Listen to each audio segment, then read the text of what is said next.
La classe C est l'héritière de la Mercedes 190 qui, dès 1982, voulait apporter le meilleur de la marque sur le segment des berlines familiales. La tradition se perpétue donc aujourd'hui avec l'arrivée de ce nouveau modèle qui ne renie pas un lien de parenté technologique avec la classe S. Nous avons montré avec notre vaisseau amiral, la classe S, que nous sommes en mesure de produire la meilleure voiture du monde.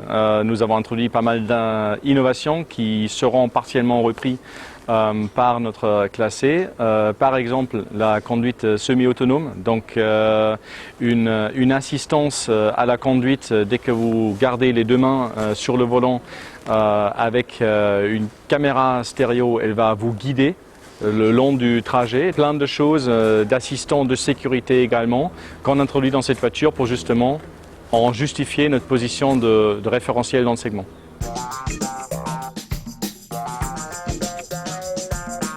Située entre la classe A et la classe S, la nouvelle classe C ne peut nier son appartenance à la famille actuelle Mercedes. De la forme des phares aux plis de la carrosserie, on retrouve les fondamentaux du design en vigueur chez le constructeur.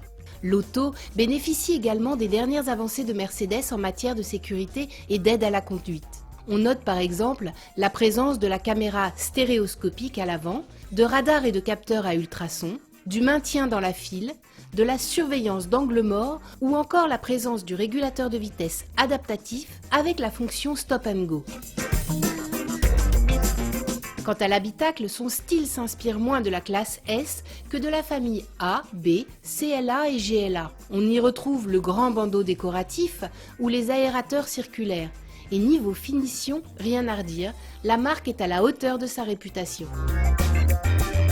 La gamme de lancement est constituée de 3 versions, C180 et C200 en essence, et C220 Bluetech en diesel. Une gamme qui sera complétée rapidement en entrée de gamme par 3 versions diesel, la C200 Bluetech et en haut de gamme la C250 Bluetech, puis la C300 Bluetech hybride. En essence, c'est la C400 4MATIC qui sera au catalogue.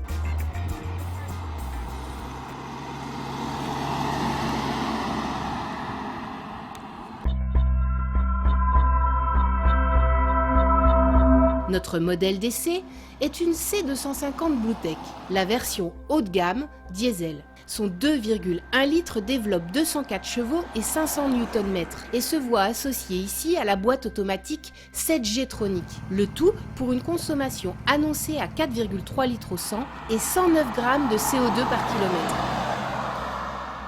Au chapitre des performances, la C250 est relativement décevante malgré les 100 kg de réduction de masse annoncée. Relativement s'entend bien entendu car les 204 chevaux et surtout le couple de 500 Nm sont bien présents, surtout dans les modes Sport et Sport Plus. La sonorité du moteur est en outre peu agréable mais n'est présente que lors des fortes accélérations. L'insonorisation semble être perfectible pour les bruits de roulement ou les bruits d'ordre aérodynamique.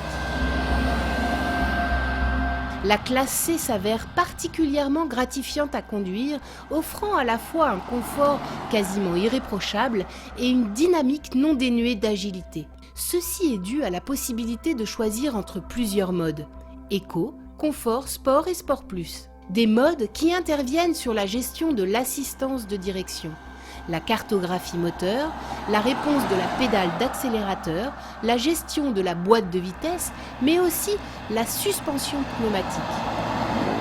La famille s'étendra peu à peu pour permettre à la classe C de se poser comme un modèle incontournable sur le marché des ventes aux entreprises. Aujourd'hui, on se réjouit d'avoir une vraiment très belle berline.